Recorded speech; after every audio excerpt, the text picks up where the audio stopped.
नमस्कार दोस्तों, रेडी सत्य के आज के इस खौफनाक हैरान कर देने वाले एपिसोड में मैं आप सभी लोगों के सामने लेकर आ गया हूं विक्की नाम के लड़के के साथ ऐसी बीती हुई हैरान कर देने वाली खौफनाक सच्ची दुर्घटना की सच्ची कहानी जिसे सुनकर आप लोग बहुत ज्यादा इसलिए चौंक जाएंगे क्योंकि ये घटना एक पुलिस वाले के साथ बीती। एक पुलिस वाला जो कि मध्य प्रदेश के एक छोटे से गांव में तैनात था, वहां पर सब इंस्पेक्टर था। उस स्टेशन में ज्यादा पुलिस वाले नहीं थे क्योंकि ये जो पुलिस स्टेशन था ये बहुत ही छोटे गांव में था।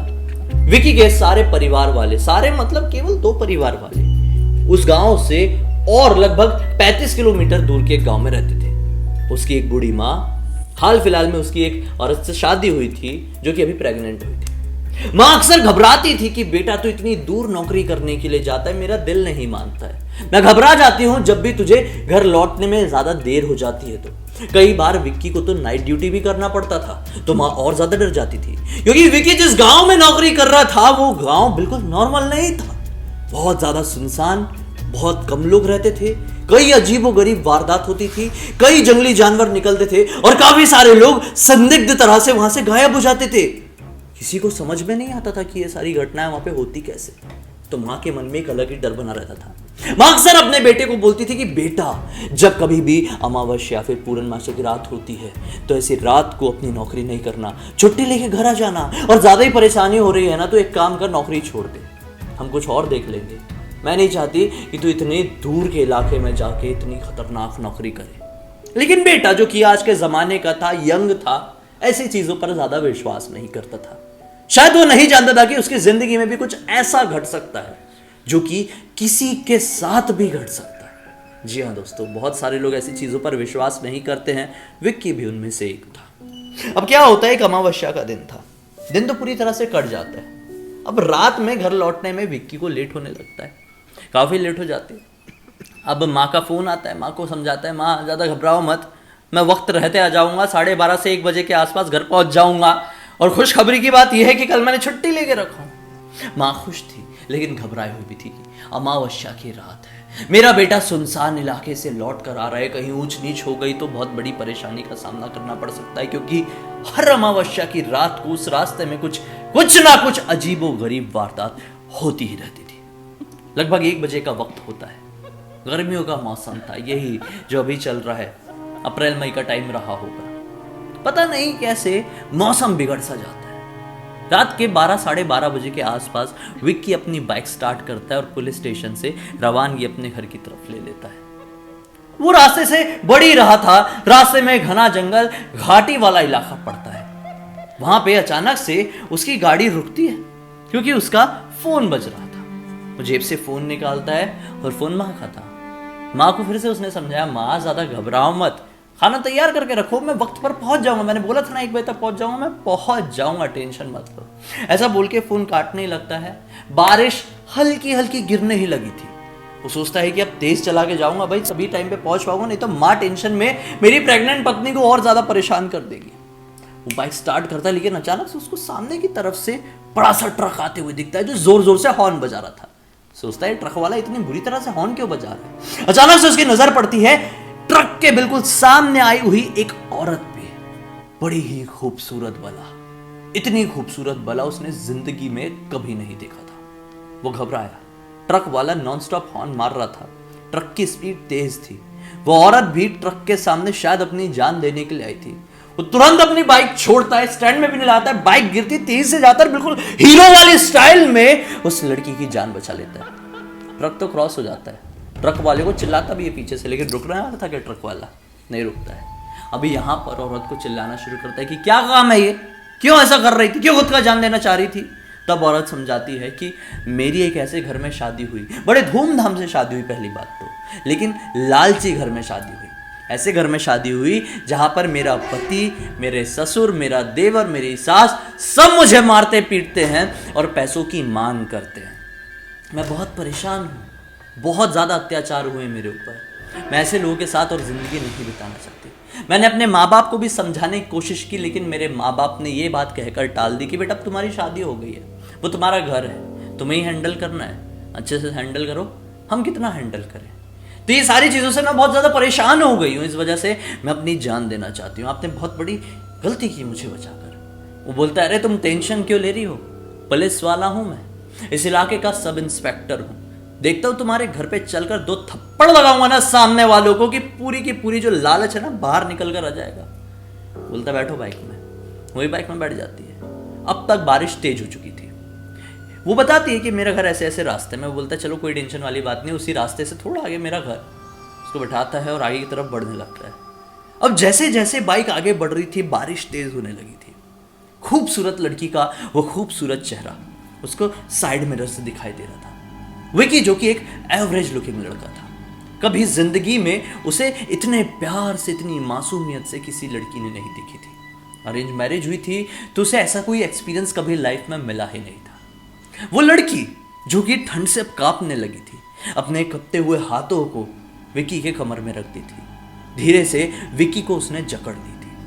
अब उसके शरीर की गर्मी विक्की को महसूस हो रही थी। बारिश की वजह से जो ठंड लगना शुरू हुई थी वो ठंड धीरे धीरे कम होने लगी थी। विक्की को उसके ऊपर प्यार आ रहा था। विक्की बार बार अपने साइड मिरर से उसके चेहरे को देखा जा रहा था। वो भी कभी नजरें चुराती और कभी विक्की की आंखों में आंखें मिलाकर देखती। ऐसे करते करते ना जाने कब 10 किलोमीटर का एरिया क्रॉस हो गया, पता ही नहीं चला। फिर अचानक से विक्की कहता है कि तुम अपने घर वालों के साथ रहना तो चाहती हो ना? बोलती है नहीं, बिल्कुल नहीं रहना चाहती, मैं अपने पति के साथ रहना ही नहीं चाहती। विक्की कहता है तो किसके साथ रहना? औरत बोलती है आपके साथ। आप जितने प्यार से मुझसे पेश आ रहे हैं आज तक कोई नहीं आया, मैं आपके साथ रहना चाहती हूँ, आप मुझसे शादी कर लीजिए। उस समय विक्की के पैरों तले जमीन निकल गई। इतनी खूबसूरत लड़की ने इस तरह से बात विक्की से जिंदगी में पहली बार की थी। सख्त लड़का यहाँ पर पिघल गया था, घबरा गया था कि अब मैं क्या बोलूं। घर पे मेरी प्रेग्नेंट बीवी है, माँ है, समाज क्या सोचेगा, पुलिस वाला हूं। ये सारी चीजों ने उसे एक दायरे में बांध के रखे थे। कुछ नहीं बोलते अपनी गाड़ी की स्पीड और बढ़ा देता है। औरत फिर से कहती है कि आप मुझसे शादी नहीं करेंगे। ये बारिश की वजह से उसका चेहरा और भी ज्यादा खूबसूरत लगने लगा था। उसकी खूबसूरती के सामने विक्की की जुबान पूरी तरह से बंद हो चुकी थी। विक्की कुछ कह पाता उससे पहले वो कहती है कहीं आप शादीशुदा तो नहीं है? विक्की अपना हाँ का सर हिलाता है। औरत बोलती है कि कोई बात नहीं, उसे छोड़ दीजिए, मुझसे शादी कर लीजिए। विक्की कहता है कि मैं ऐसा नहीं कर सकता, ये दुनिया ये सारी चीजों को एक्सेप्ट नहीं करेगी। औरत जबरदस्ती करते हुए कहती है अगर आपने मुझसे शादी नहीं की है तो मैं चलती गाड़ी से छलांग मार दूंगी। आप शादी करेंगी नहीं, मैं आखिरी बार पूछ रही हूं। विक्की ने जैसे ही नहीं बोला औरत ने धड़ाम से नीचे छलांग मार दी। विक्की की सिट्टी पिट्टी गुल बाइक स्पीड में थी, 70-80 की स्पीड में रही होगी, बुलेट थी। विक्की टेंशन में आके तुरंत बाइक रोका, देखा पीछे पलट के औरत नीचे जमीन में पड़ी हुई है और धीरे धीरे करके माथे से खून बहता हुआ बाहर की तरफ आया। विक्की कांपते हुए शरीर के साथ आगे बढ़ा और कांपते हुए हाथों के साथ उसे पलटाया। सांस चेक करने की कोशिश किया, सांसें नहीं आ रही थी। नब्ज चेक करने की कोशिश किया, नब्ज भी नहीं आ रही थी। सर बुरी तरह से फूट चुका था।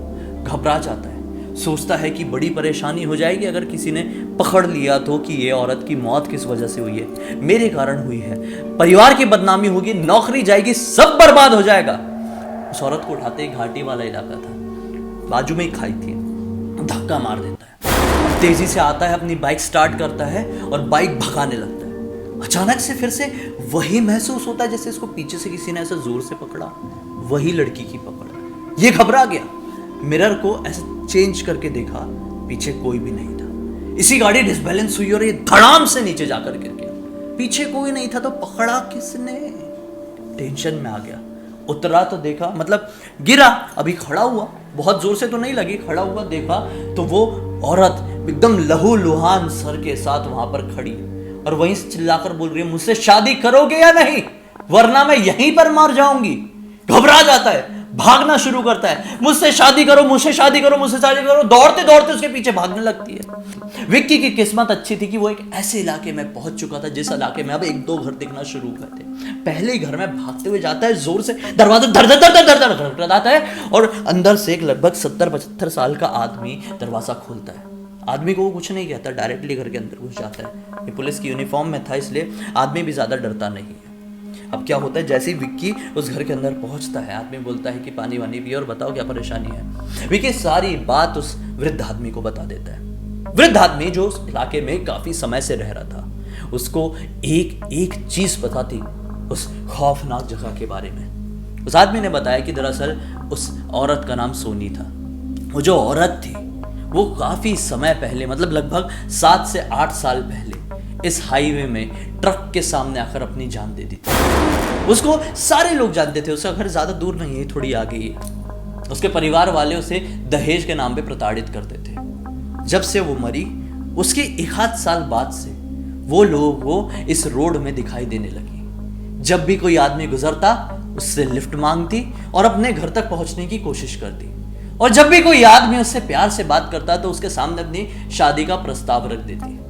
अगर कोई नहीं कह दिया तो वो बच गया। और शायद जिसने भी हाँ कहा है उनकी मृत्यु इसी हाईवे में हुई है। शायद इसीलिए आप पुलिस वालों को आज तक नहीं पता चल पाया कि इस हाईवे में, इस घाटी वाले इलाके में एक्चुअली में इतनी संदिग्ध तरह से मौतें होती कैसी है। वो बोलता है अगर आपको सब पता था तो आप स्टेशन में आके बताए क्यों नहीं। उसने बोला मेरे जैसे वृद्ध आदमी की बातों पर विश्वास कौन करता, मुझे तो लोग पागल समझ लेते हैं, लेकिन सच्चाई मेरे जैसे वो गिने चुने लोग ही जानते हैं जो कि इस इलाके में रहते हैं। किस्मत अच्छी थी आपने कि उस औरत को शादी के लिए इनकार कर दिया। अगर आपने हाँ बोल दिया होता तो आज आप शायद यहाँ नहीं खड़े होते, उसके साथ उसकी दुनिया में मौजूद रहते। जैसे ये बात उसने सुना, घबराया, रात वहीं पर बिताया। सुबह हुई, भगवान के सामने हाथ जोड़ा, उस वृद्ध आदमी के सामने हाथ जोड़ा, उसके पैर पड़ा, भगवान के पैर पड़ा और सबका शुक्रिया अदा करके वहां से निकला। घर पहुंचकर माँ को जब सारी बातें बताया तो माँ बहुत घबराई और माँ ने भी भगवान को बहुत ही सारा थैंक यू बोली कि आज किस्मत अच्छी थी कि उनकी वजह से विक्की की जान बच गई। तब से लेकर आज तक विक्की अपने घर लौटने में ज़्यादा लेट नहीं करता। लेकिन खैर, इस कहानी के जरिए आप लोगों को बहुत सारी सीख मिली होगी। कुछ सीख ऐसी थी जो कि हर एक इंसान की लाइफ में बहुत ज़्यादा इंपॉर्टेंट होती है। वो क्या सीख थी जो आप लोगों को इस वीडियो से सीखने को मिली, कमेंट सेक्शन में ज़रूर बताइए। और हाँ, एक बहुत ज़्यादा ज़रूरी चीज़ ये भी बताइए कि इस वीडियो को आप कहाँ से और कितने बजे देख रहे हैं। मैं जानना चाहता हूँ कि जो मेरा फैमिली है, मतलब आप लोगों का परिवार है, वो कहाँ कहाँ से मुझसे जुड़ा हुआ है, ताकि मेरा और आपका कनेक्शन उस तरह से बने रहे। और कितने बजे देखना है ये जानना तो मुझे बहुत ज़्यादा ज़रूरी है, पता नहीं क्यों एक ऐसा इंटरेस्ट आता है। खैर, अब तक इस वीडियो को देखें हैं तो लाइक जरूर कर दिए, चैनल को सब्सक्राइब करके बेल आइकन दबा के ऑल के ऑप्शन में क्लिक करना, क्योंकि इसी तरह के हैरान कर देने वाले खौफनाक वीडियोस आप लोग सामने डेली लेके आते रहता हूँ। इंस्टा के लिंक इस वीडियो के डिस्क्रिप्शन बॉक्स में क्लिक करके डायरेक्टली वहां पर भी पहुंच जाइए। और आपकी जिंदगी से जुड़ी हुई कोई भी कहानी आप पूरी दुनिया को इसी तरह से बताना चाहते हैं मेरे वीडियो के जरिए तो लिख भेजिए, हो सकता है मेरा अगला वीडियो आप लोगों की कहानी के साथ ही बन रहा हो। चलिए कल एक और हैरान कर देने वाले खौफनाक वीडियो या कहानी के साथ आप लोग सामने जाहिर हो जाऊंगा। तब तक के लिए बहुत बहुत धन्यवाद दोस्तों, आप लोगों का शुभ हो।